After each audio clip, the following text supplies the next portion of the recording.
Hey, son, you want to see some pictures Dad and I took on our last trip? Sure. Sure, okay.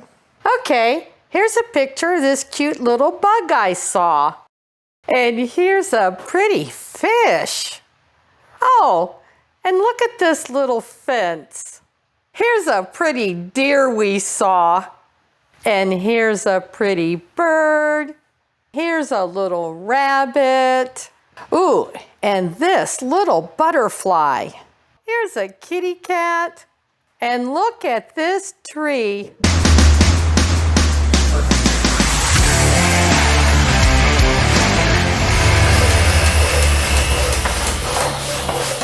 Hey there folks, I'm Jeff, your tabletop technician here on the Dice Tower, and today I'm going to tell you a cool story about Meadow. Published in 2021 by Rebel Studios, Meadow is a relatively lightweight game of building a tableau of beautiful cards featuring wildlife and various fauna, while also delicately boasting of your journeys by sharing stories over a cardboard bonfire. Now I'm going to tell you about Meadow's newest expansion, Meadow Downstream, but because I love this game so stinking much, oh sorry, spoiler alert, I'm going to take at least a few moments to tell you about how the base game plays. You can skip to this spot right here if you just want to get to the expansion stuff. At its core, Meadow is a decidedly abstract tableau builder. But there's a deliberate space in this game to allow players to share a narrative of their own Meadow. First though, let me tell you how the game works. Meadow features 4 decks, each containing a variety of 4 different types of cards. Up first are these ground cards. Now these form the foundations of the up to 10 stacks of cards that each player can build in their tableau. They show a symbol at the bottom that will always be visible in your Meadow, and represent the different biomes or environments for the plants or animals that you may end up discovering in that location. These cards will also provide a symbol in their top corner. These are the crux of the game, and they can range from bugs and flowers to majestic birds and large game. Since ground cards have no cost to play, the symbols they provide will often be the starting elements of what you could consider to be a food chain or a simple evolutionary ladder. But they're also the first inklings of a player-driven narrative. You can simply just play this card on your turn, or you can share that you're heading into a forest to look at some trees, or venturing into the desert to hunt for a lizard. I'm going to pause here already to talk about what these cards do, not in the game, but to the players. These cards are wall-to-wall art with the minimal iconography needed to support the gameplay. There's no stats, no titles, no names, just this adorable little hamster, these colorful berries, and this majestic falcon. Even for the numbers-oriented players such as myself, who enjoys the planning, the calculating, and the strategy, I can't help but stop and look at these cards and appreciate them for the gorgeous art that they contain. And I promise you I'm not alone in this either. Every time I've played this game with any variety of different players, at least once in the game, someone has gone, all right, I'm gonna take this guy right here and, aw, look at that guy, isn't he cute? Aw. Yeah, that's what happens in a game of Meadow. Players will inevitably be distracted by the beauty and the mystery of these cards because, yeah, I have no idea if that's a stoat or a weasel. But now I'm going to show you my absolute favorite component of this game, the card index. Hidden neatly on every card in the game is a small code, which you can look up in the card index to tell you just what that little critter is. Which means that at least once in nearly every game of Meadow you play, you'll have that chance to smack one of your buddies with a book and say, "Here, educate yourself!" Okay, so of course I got myself a little off track there. Let's get to the next card type in the game, the observation cards. These are the main course, if you will. These cards are worth points and will stack above the ground cards, but they'll cover existing symbols in your Meadow while providing new ones. The best way to explain these cards is to simply say that you'll need to have these symbols showing in your Meadow in order to play this card and have this symbol appear.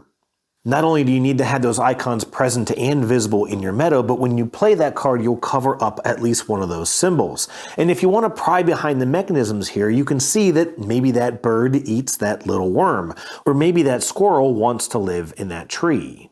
This narrative weaves back and forth between food chain and a delicate balance of an ecosystem. Yes, animals eat other animals, but sometimes a plant might need the help from a bird in order to take new roots in the forest. The third type of card are these landscape cards. Now these sideways oriented cards require you to have a road token, which you start with one of and can acquire more of throughout the game. These may also require various symbols to be visible in your tableau, however it won't cover any of them up. Instead, you simply play it above that road token, flipping it over so that it cannot be used again. And once you've done this, you can now play the final type of card in Meadow, the Discovery card. Also oriented in a landscape, these are always placed on top of a journey card, and again may require symbols to be present in your meadow. And again, these allow for that delicious bit of narrative, because I went on this trip and I found this little key, or this flute, or these dice. Now, how do you actually get these cards? Well, they're displayed here on this central board. And it'll start off with cards drawn from the west, south, and east decks. Each of these decks seem to have a unique theme. First, the East deck will have all the ground cards, which I already mentioned, and the West deck seems to be a bit about human culture. You'll find a variety of homes, structures, fences, birdhouses, and the majority of those landscape and discovery cards. The South and North deck is more all about nature, where you'll find those animals and plants that I've mentioned as well. And you can always find a summary of where to best find various symbols of cards on this chart on the back of the rulebook. Around this board are these little notches, and players will have these action tokens, which I've always thought represented the little tags you see in potted plants at a nursery. These tokens show a number, and when placed in these notches around the board, allow their owner to take the card in that numbered position from where the token was placed. These tokens stay in place until each player has played the 4 or 5 tokens that they control based on player count. That means that your options will dwindle as each round progresses. All of this is great and it could work just fine as a simple, lightweight tableau builder, but believe it or not, there is more. You see, I've alluded several times to the possibility of adding narrative to your game of Meadow, but in reality, Meadow has had its own narrative element all along. This is the campfire board, and it serves many purposes. For one, it'll help you keep track of the 6 to 8 rounds of the game based on player count. And it'll give you more places for possible actions. For these, you'll use the backside of these tokens, and each one of these offers unique options, like letting you draw any card from the board, picking one card from the top 3 of any deck, taking more of those road tokens I mentioned earlier, or simply playing 2 cards in the same turn. In addition to any of these unique actions, however, you'll have a chance to take a seat at one of these tree stumps depicted here and literally tell a story about the features of the meadow you've built in front of you so far. Of course, your place on the stump is actually represented by one of these little point tokens, and the story you tell will have to be about the 2 symbols shown on either side of the stump you chose, both of which must be visible in your meadow at the time of your storytelling. Each player has 3 of these tokens to play throughout the game, increasing in value with each successful story. And there are never quite enough seats for each player in the game to tell all 3 of their stories, adding a race element to a game already bristling with activity. You know, me putting a positive spin on Meadow is a bit ironic, given how disparaging I was of it at first sight. I had no interest in playing this game based on my first impressions, but I joined a table of friends who were playing it at the 2021 Dice Tower Retreat, and a few hours later, narrowly clutching the victory, I was completely enamored with this game. But I'm not ready for a review here just yet, because it's time for me to talk about Downstream, the first expansion for Meadow, which should be releasing in early 2023. This adds a whole new board, a new deck of river cards, and little kayaking meeples. Kayeeples? I don't know, but hey, anyways, we're gonna roll down this river, check out some fish, maybe a little beaver. So strap on your waders, folks, because we're about to get wet. Some of that went in my mouth. Amazingly enough, Meadow Downstream doesn't actually add any new card types. Instead, it adds a new ground card type, water, and adds just a few new symbols, like fish and this boating hazard symbol. This new board I mentioned neatly marries up against the campfire board from the base game, and it's even 2-sided, which I'll get to in a moment. While most of the cards in the base game were focused on awarding points, most of the cards in Downstream feature this paddle icon. When you successfully play a card into your meadow featuring this paddle icon, you'll move your kayaker down the river a number of spaces equal to the arrows shown on the paddle.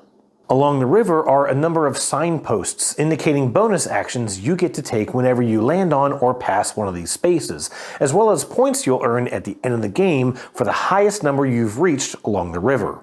Now, I mentioned that the riverboard is two-sided, and each side provides a unique experience. The lazy river side has fewer decisions for players to make along its path. It features a dock, which grants each player a chance to grab extra points if they have the boating symbol as well as a randomly placed symbol from the base game present in their meadow at the time they reach the dock. This works a bit like the tree stump action on the campfire board, except that every player can score this throughout the game. It also has just one branching path for players to take. This makes the river longer overall, but grants additional actions along the way. The other side is the Wild Rapids, and while it doesn't have any rules of its own, it does pass a campsite and its own dock, both of which provide a tile to each player when they reach those locations. Now, these may provide points or additional bonus actions, but regardless, they add an additional racing element to the game. There's also more branching options along this river, including, hilariously, a jump that you can take in the middle of the river if you have the boating symbol showing in your meadow. This potentially makes the rapid side of the river shorter than the lazy river. The new river cards are also stored on the same board using the same notches, as well as a dedicated token used solely on this board, but this time you simply get to take any card along the row or column on which you've placed your token. Now, when you're playing Meadow with 1 or 2 players, you get to use these question mark tokens, and these act like a wild token, whether you're using it in the main board or the campfire board. If you're using the Downstream expansion, though, you can use this to take a card from the river board. There's a few other elements here, like a stack of landscape cards that players can nab along the river, decreasing in value for each subsequent player.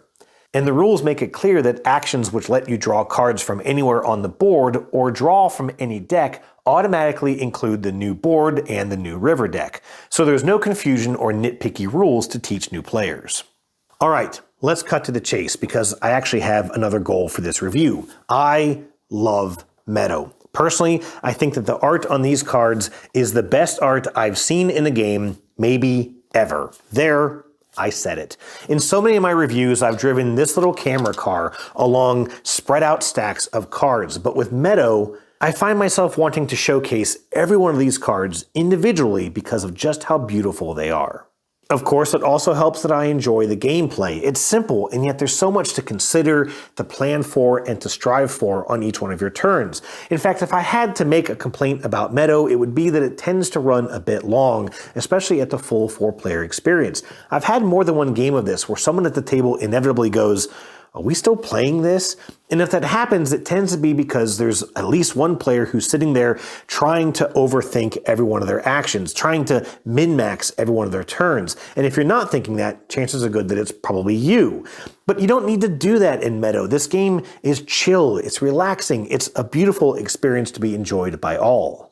And the expansion? It's great. I love it.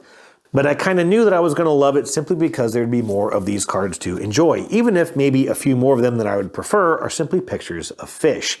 But really, the river is just another aspect of play. There's a few more points to nab here, but in reality, you're simply playing river cards instead of playing more cards from the main board. The extra actions from the signposts are a nice twist and add a little dash of strategy to the game. And the two sides of the board really do feel different. The only complaint I can make here, besides having more decisions to add more time to a full playthrough, is that the new board does take up a staggering amount of table space. Especially considering that you have to be able to squeeze in these action markers between the boards, Meadow Downstream will command quite a bit of space to play.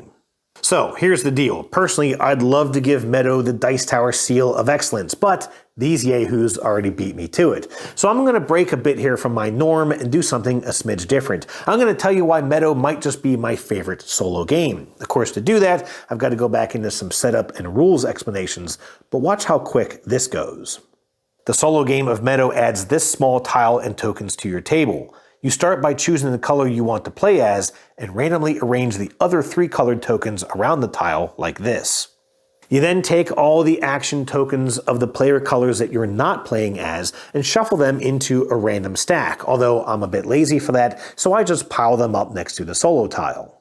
You use the solo player side of the campfire board and put these 2 little tokens into 2 of the slots to block them off for the game. Everything else gets set up the same, even if you're using the expansion. Your AI opponent will go first each round, which automatically adds a little tension to the game. For its turn, you'll simply draw one of these random tokens from the pile or stack, and place it around the main board based on the matching color and number of the token as shown on the solo tile. You then remove the corresponding card from the main board and simply add it to a stack of cards for the AI opponent. Now, whenever you draw a question mark tile for your AI opponent, you simply place it at the campfire board, blocking one of the action spots there. I saw a tree once. It was pretty. Now, your AI opponent never tells stories at the campfire. Bummer. But if you're using the Downstream expansion, then in addition to blocking a space at the campfire board, you'll take one of the 6 cards from this solo deck, and it'll indicate a row or column of cards to remove from the river board, placing them at the bottom of the river deck. The AI opponent never actually moves along the river. And that's basically it, a paragraph of setup and a paragraph of rules. Now, there's a few metrics I like to use when I'm talking about solo games, and the first of those is setup. Meadow's solo setup is barely 60 seconds longer than a setup of the game itself. Honestly, the longest pole in the tent of Meadow's setup is shuffling these 4 or 5 decks of cards, and finding room to place all of these boards, but none of that is exclusive to the solo game. The next thing I like to look at is how long it takes to control the opponent's moves, and Meadow's AI opponent execution is one of the fastest I've ever played. Even the extra step of drawing a card and manipulating the river board is pretty much a nothing burger, so no complaints there. In fact, the only timing issue I have with the solo game is constantly remembering to move the round marker on the campfire board. The last and most important factor of a good solo game, for me at least, is whether or not the gameplay for you, the solo player, is diminished in any way. In other words, are you getting the full experience of the game even when you're playing it by yourself? I'm comfortable and quite happy to say that everything in Meadow plays the same. Nothing is different in the solo experience, except perhaps losing some of that tension of the racing elements when you're going for the campfire spots and moving down the river board. In fact, the only thing I think that's interesting between the base game and the Downstream expansion is that in both instances, there's a range of scores that determines your overall success at the game. But in the base game, you also have to beat the AI's score, which, by the way, is the simple total of points from the cards it's acquired throughout the game. But in the Downstream expansion, there's no requirement to beat the AI, which granted would be kind of easy to do since it doesn't get any points from the river board. So the entire solo game comes down to how efficiently you can play to try and reach that ultimate victory score of 80 points, which I'll admit I've never managed to do. One of my fondest solo gaming experiences was playing Meadow in a small cabin that we had rented in the Shenandoah Valley of Northwest Virginia. It was late at night, my family had gone to bed, and it was just me playing Meadow on a small table in this cabin with the sounds of nature permeating the walls. It was a perfect experience, and I played this game 2 or 3 times at night, long into the morning hours. Granted, looking back, Downstream would not have fit on that table, but I'd have figured something out. Before I wrap this up, giant thanks to my mother, who was visiting us over Thanksgiving and agreed to participate in my silly shenanigans. You did great, Mom. Love you. That's it for me, folks. I think I'll go for a little walk, maybe do a little observing of my own. Cheers.